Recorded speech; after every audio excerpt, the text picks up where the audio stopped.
não dá para deixar de falar sobre o que continua acontecendo no Oriente Médio.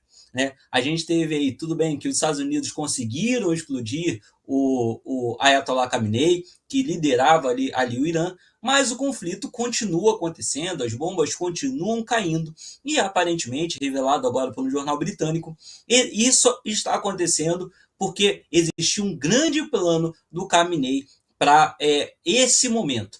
Depois da Guerra dos 12 Dias ali com Israel, onde os Estados Unidos atacaram com os B-52 o programa nuclear iraniano, onde o Trump tinha falado, não, nós acabamos com a ameaça, o Ayatollah Khamenei percebeu que esse ataque voltaria a acontecer e provavelmente de maneira mais intensa. Até porque, como estamos vendo agora, naquela ocasião, apesar do presidente Donald Trump ter falado que havia destruído o programa nuclear iraniano, as coisas parecem que continuaram com certa normalidade por lá, o que poderia ter levado a esse momento agora desse conflito mais intenso. E aí, a informação que foi divulgada é que esse plano era um plano do seguinte, olha, nós não temos como vencer os Estados Unidos pela força, não temos armas, gente, equipamento, tecnologia o suficiente para vencer as tropas dos Estados Unidos, mas podemos aumentar o custo dessa guerra para os Estados Unidos, tanto um custo financeiro quanto um custo político. Então, a estratégia que foi relatada aí por esse jornal britânico é de que a ideia do Irã foi, vou botar fogo em todo o Oriente Médio. Então, os ataques ao Catar, ao Chipre e a outros países ali da região, ao invés de se concentrar no ataque direto, né, a Israel e aos Estados Unidos, teria sido premeditado para incomodar os países do lado, para que eles fizessem pressão sobre os Estados Unidos para cessar a guerra. Então, aqueles drones que nós vimos atingindo prédios civis, prédios em Dubai, em Abu Dhabi, prédios de alto padrão, prédios de luxo, não foram drones que se perderam no caminho. Segundo o jornal britânico, a estratégia do Khamenei seria incomodar a população civil, incomodar as lideranças, para que esses países pressionassem os Estados Unidos. Além disso, óbvio, o fechamento do Estreito de Hormuz, como uma forma também de causar um impacto na questão econômica do petróleo, tudo isso estaria envolvido. Agora, alguns analistas estão dizendo que essa decisão pode ser um tiro que saiu pela culatra, uma vez que, ao atacar o Catar, Kuwait, entre outros países, o Irã, ao invés de manter uma briga só com Israel e os Estados Unidos, pode acabar atraindo esses países para cima dele próprio. Então, ao invés de conseguir pressionar os Estados Unidos, ele pode acabar sofrendo mais pressão por parte desses países, além da pressão que ele já estava sofrendo pelos Estados Unidos e Israel. Então, comandante Vilas-Boas, eu queria começar com você. O que você acha aí dessa estratégia do Irã de atacar todo mundo para ver se incomoda, para trazer uma ideia de união ali entre os países do Golfo Pérsico numa pressão contra os Estados Unidos? Isso foi uma decisão acertada deles? Miquel, é a pergunta de $1 milhão, né? Logicamente, o que eu acredito é que depois, realmente, dos ataques feitos em julho do ano passado, né, no contexto da Guerra dos 12 Dias, onde foi conduzida, executada aquela operação chamada Midnight Hammer, né, que fez o ataque dos B-2 com as bombas GBUs, né, que atacaram as instalações nucleares iranianas, que depois daquilo, o governo, né, iraniano, ele deve ter feito algumas reuniões, tirado algumas conclusões e partido para alguns planejamentos estratégicos. Né? Isso aqui, logicamente, depois daquilo, ninguém foi para casa tomar chá e ficar ali com as suas 72 mulheres. Alguma coisa foi feita. Uma delas que é possível, que eu acredito, é justamente eles pensando em novas estratégias para saber como se comportaria num outro ataque que era iminente. Eles, para mim, tinham uma plena consciência que um ataque depois dos Estados Unidos ou de Israel, ou somente um dos dois, mas principalmente de Israel, aconteceria em algum outro momento.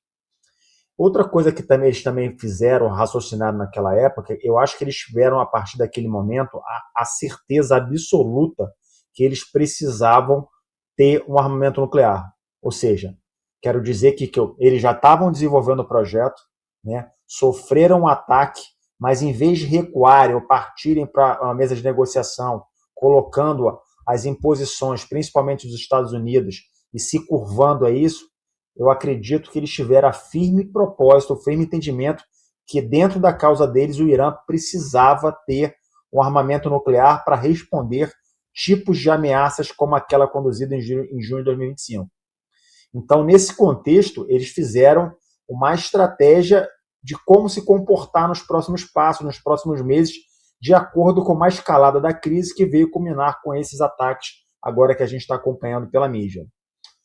Um deles, das estratégias possíveis, que vem tomando corpo nos analistas, seria uma estratégia de levar todo mundo para o fundo. Ou seja, se eu vou ser atacado, eu não tenho como reagir de uma forma simétrica, né, contra a ameaça que vai vir contra mim, então eu vou pegar todos esses países árabes aqui que estão no meu entorno e vou fazer um ataque premeditado contra eles, porque foi um ataque premeditado. Então, isso fazia parte da estratégia, sim. A gente só está tentando aqui fazer uma análise dos porquês que estão por trás disso. Então, eu vou atacá-los numa atitude desesperada, ou como última razão, né, última ratio, poderíamos chamar, de trazer esses países para a minha causa. Ou seja, unir o mundo árabe, por mais que o Irã não seja árabe, né, já falamos aqui várias vezes, o Irã é persa, ele fala a língua que ele fala é farsi, ele tem outra raiz etimológica, cultural, sociológica, ele tem uma tradição milenar, então ele é outro país, mas ele polarizada de uma forma pragmática, ele uniria o país árabe contra uma causa comum. A causa comum é a destruição do mundo ocidental, a guerra contra o Satã, o grande Satã que eles chamam os Estados Unidos, a guerra contra Israel. Então, isso dentro de um contexto político mundial, para eles, no ponto de vista deles, parece fazer sentido. Então, daí, essa possível estratégia de ataque contra os países árabes ganha intensidade, ganha substância dentro desse contexto.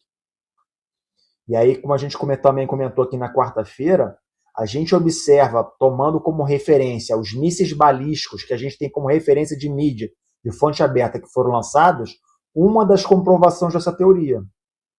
Porque até quarta-feira, quando eu tinha acessado uma dessas fontes, dizia basicamente, a grosso modo, o seguinte: o Irã lançou em direção a Israel cerca de 130 mísseis. Os outros mísseis somados contra todos os outros países árabes atacados por eles, aí sejam Kuwait, Bahrein, Catar, Arábia Saudita, Emirados Árabes Unidos, Jordânia, davam da ordem de 1.800, sendo que desses 1.800, 860 somente contra os Emirados Árabes Unidos. Ou seja, faz sentido eles lançarem 130 mísseis contra Israel e mais de 1.800 contra os outros todos os países árabes? A princípio ou não, a não ser que essa possibilidade de trazer, de tentativa de trazer os árabes para a causa deles fizesse sentido. No entanto, na minha avaliação, na minha mera avaliação, isso foi um tremendo erro de cálculo estratégico. Porque a pretensão de achar que isso fosse funcionar não passou do primeiro dia de ataque. Porque eles não se limitaram a atacar as instalações militares dos Estados Unidos dentro desses países. Eles começaram a atacar estruturas civis, hotéis, shopping centers e outras estruturas, e também mirar as estruturas de energia, principalmente da Arábia Saudita, principalmente em torno das plantas de refino do petróleo. Então, esse tipo de ataque, aliado aos ataques também feitos contra as bases do Reino Unido e da França, trouxeram não só o desconforto, a raiva, a ira, o ódio dos países árabes contra o Irã, como também da União Europeia. Então, a gente já falou movimentações do Reino Unido, da França, da Grécia, e no dia de ontem se juntou também trazendo meios navais para o epicentro do combate, ou pelo menos para o Mediterrâneo Oriental, a Holanda, que também está enviando 1 ou 2 navios para o confronto. Então, quem quer que tenha feito essa análise estratégica fez, aqui tudo indica, um tremendo erro. E um outro erro tremendo cometido no dia de ontem e de anteontem foi o que foi relatado contra um possível ataque contra a Turquia, contra uma base que é de uso combinado da Turquia, mas da OTAN também, onde até o nome dessa base se chama Incirlik, basicamente. Essa base, pretensamente, ela guarda parte do estoque dos armamentos nucleares dos Estados Unidos de nível tático. Esse míssil foi interceptado pelos sistemas de defesa antiaérea da Turquia, mas gerou uma grande preocupação, porque foi um ataque, até então, deliberado contra um país da OTAN. Então, a discussão agora em torno desse ataque é se a tentativa de um ataque que foi neutralizado pelo sistema da Turquia configuraria uma possibilidade de vinculação e de ativação do artigo 5º da OTAN. Ou seja, no caso de ataque de um dos Estados-membros, esse Estado-membro deveria ou poderia acionar todo o esquema da OTAN contra a ameaça que o Liu impetrou. Até então, o secretário dos Estados Unidos, Pete Hegseth, falou que isso não era o caso. O Marco Rubio, secretário de Estado, ligou para o presidente Erdogan turco e colocou não panos quentes, falou que isso era um ataque absurdamente executado, covarde, colocando os Estados Unidos à disposição, em termos gerais, mas até agora o posicionamento da Turquia tem sido bastante cauteloso quanto à questão. Ou seja, voltamos ao início da questão, meu amigo Miquel. Quem fez esse cálculo estratégico, e olha que o iraniano, não tem gente burra lá não, cara. Pode-se falar o que for, louco, translocado, psicopata, mas tem gente lá de gabarito, cara. Os generais lá, um dos estrategistas, o cara tem doutorado em várias questões, aí, principalmente questões filosóficas. Ou seja, não sei se ele participou ou não da equação, mas ao que tudo indica, ao que a gente consegue observar da União Europeia e dos países árabes se voltando contra as agressões sofridas do Irã, por parte do Irã, tendem a dar a impressão ou dar a conotação que a aposta política feita por Teherã vai complicar ainda mais a sua situação já combalida, e o que já está ruim ou muito ruim ainda vai piorar, Miquel.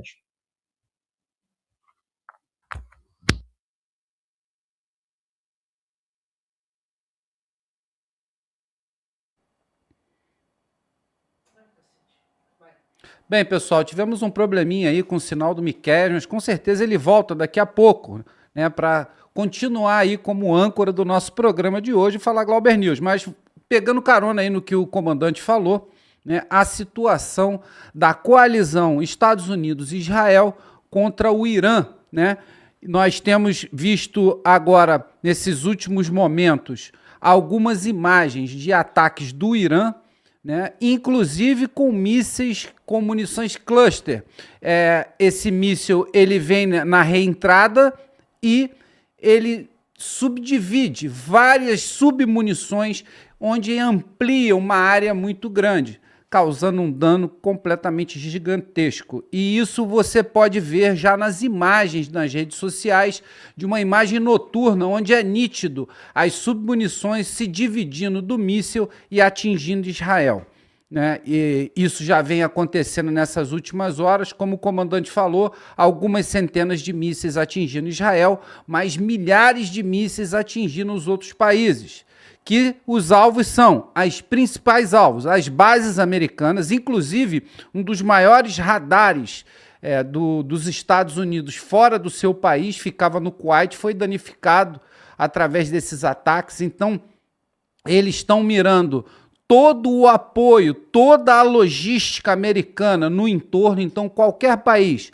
que tiver sediado ou uma base, ou algum tipo de aparato, uma antena ou um aeroporto, vai ser bombardeado pelo Irã, está sendo bombardeado, e essa guerra vem se intensificando. E a resposta, né, depois desse ataque com mísseis, com submunições cluster, atingindo o território de Israel, o ataque contrário, a resposta de Israel e dos Estados Unidos. Nesse exato momento, o Irã está sofrendo um ataque massivo de mísseis da coalizão e sendo atingido não só Teherã, várias partes do Irã estão sendo atingidas, e imagens simplesmente incríveis de gigantescas áreas, né, sendo atingidas. Esse ataque americano está sendo a segunda onda, né, uma segunda grande onda de ataques junto com Israel, e o secretário de Defesa americano disse que ainda não parou. Então, esse conflito vai se intensificar, né? As respostas de cada país vai se intensificar, talvez não muito dessa vez, porque esse último ataque americano destruiu muita coisa dentro do Irã, mas vemos novas imagens. Eu sei que tem muita imagem de IA, muita imagem fake, já repercutimos isso aqui, né?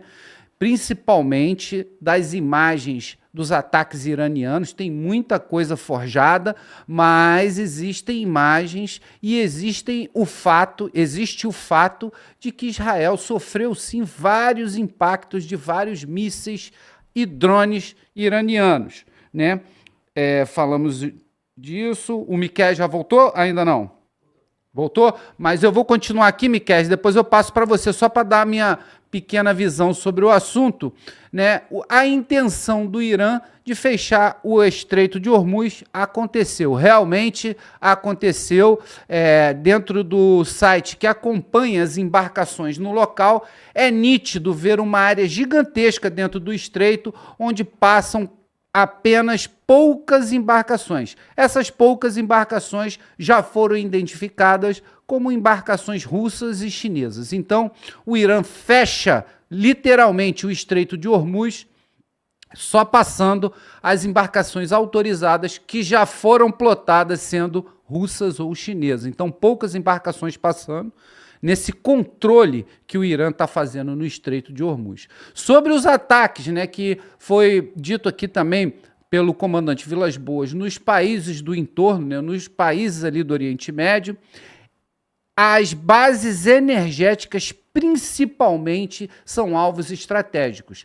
Dessa maneira, agora já estão falando em bombardear gasodutos, e os gasodutos, os principais gasodutos que abastecem a Europa. Então, o Irã, ele deve ter planejado muito bem, né, a sua resposta aos ataques de Israel e Estados Unidos, e agora está colocando esse planejamento em loco, destruindo, né, áreas que passam interesses energéticos, não só petróleo, mas agora também nos gasodutos, tentando minar, né, completamente o abastecimento de gás para a Europa.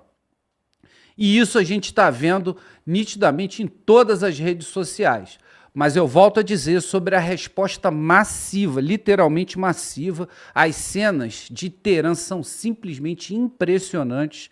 São muitos mísseis, são muitas bombas, né? Parece que tem ataque aéreo, né, lançado de aeronaves, tem ataque de mísseis de cruzeiro, tem ataques de mísseis balísticos, enfim. As informações ficam um pouco difusas, né, porque não mostra com detalhes e com a maioria dos embargos técnicos que tem que ter para a gente saber que tipo de ataque foi e qual a função desse ataque. Então, agora, né, fica a guerra da parte cognitiva, que a gente sempre fala aqui, que é a guerra da internet. Imagens de um lado mostrando ataques e os torcedores, né? Por favor, não gostamos de nos posicionar como torcedores aqui. Guerra é guerra. Ninguém, com certeza, que já esteve numa guerra, né, quer estar em uma de novo. Guerra não é lugar para seres humanos. Elas deveriam ser abolidas, né, de todo o planeta, mas a gente sabe como funciona, né, a cabeça do ser humano. Um querendo conquistar o outro, seja pela religião, seja pelo puro controle, seja por questões filosóficas, éticas, políticas e por aí vai, né? Nós vemos a divergência se tornando em ódio e logo depois se tornando em guerras. Miqueias, por favor. É isso, Júlio. E aí, ô Carcará, nós temos o seguinte, que ainda dentro desse plano, uma das coisas que ficaram estabelecidas dentro do Irã é que não haveria mais um comando central, que as ordens já estariam diluídas pelos vários membros do grupo, né, ali da Revolução Iraniana, essa guarda revolucionária iraniana. Cada grupo desse já teria suas ordens estabelecidas, justamente para que não ficasse todo mundo reunido, e aí caso morressem as principais lideranças, o Irã perdesse sua capacidade de ataque. Ao que consta, né, não foi bem assim que aconteceu, já que houve reuniões ali com 88 membros de um escalão no mesmo lugar e acabaram sendo bombardeados ali durante a tentativa de escolha de um novo sucessor. Mas o plano parecia incluir essas ordens para que cada um já soubesse o que ia atacar. Mas acabou de sair também, Carcará, que essas ordens, esse direcionamento de quais seriam os alvos, estariam vindo por parte da inteligência russa. E isso foi uma informação aí ventilada há poucas horas por pessoas ligadas à Casa Branca, divulgaram nos jornais que foi identificado que os alvos que o Irã estava escolhendo eram direcionados pela inteligência russa. E aí as pessoas começam a se questionar, a Rússia está entrando diretamente no conflito, indiretamente, e se ficar comprovado que a Rússia estava dizendo onde atingir os ativos americanos, os ativos dos aliados dos Estados Unidos na região, será que cabe aí alguma resposta contra a Rússia por conta disso? Porque, mais uma vez, foi dito que o Ayatollah Khamenei deixou orientado cada grupinho. Olha, você ataca aqui, você ataca ali, porque se eu morrer já tem quem resolva. Mas, na verdade, agora estão dizendo que quem indicou esses alvos, quem deixou tudo preparado, seria a Rússia. Então, mesmo não tendo ali o Ayatollah Khamenei, ou que caso as lideranças morram sucessivamente um atrás do outro, poderia sim esses ataques continuarem acontecendo, mas sendo direcionados pela Rússia e não pelo Irã. Você acha que isso aí pode estourar a Terceira Guerra, ou Carcará? Miqueias, vou aproveitar minha última fala aqui, dar boa noite ao público, agradecer a todos, explicar uma fala que você falou, que nós não recebemos dinheiro de ninguém.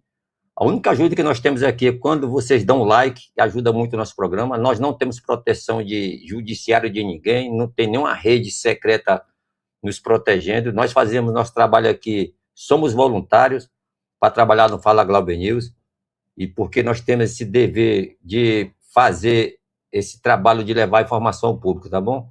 Camarada, pouco provável, tá? Pouco provável. Apesar que a Rússia é o único país que realmente está ganhando com essa guerra, porque o petróleo aumenta, eu já expliquei isso, né? Não vou explicar de novo. A Rússia vende petróleo para a China e para a Índia, aumentando o preço do petróleo, ela aumenta para esses dois compradores gigantescos e outros países que a Rússia vende. Ponto. A realidade para o mundo do Ayatollah, eles estão deslocados da realidade. Eles acham, porque eles pagam o Hezbollah, Fatah, Hamas, os estados islâmicos, o ISIS, eles pagam para os Houthis do Iêmen, ele acha que isso é liderar o mundo árabe. Não é. Ele está pagando e as pessoas estão fazendo o serviço que eles estão pagando. Parou de pagar, acabou o amor. O mundo árabe não é o mundo persa. O mundo árabe não suporta mais a liderança iraniana. Os caras são horríveis, são ruins, são os péssimos vizinhos, ameaçam todo mundo, tá bom? Então eles estão fora da realidade. Então, o mundo ocidental, somente alguns países, alguns líderes, tipo Lula, que apoia esse regime, mas ninguém apoia, tá bom? Então ninguém vai reagir do jeito que os ayatollahs pensavam que ia reagir.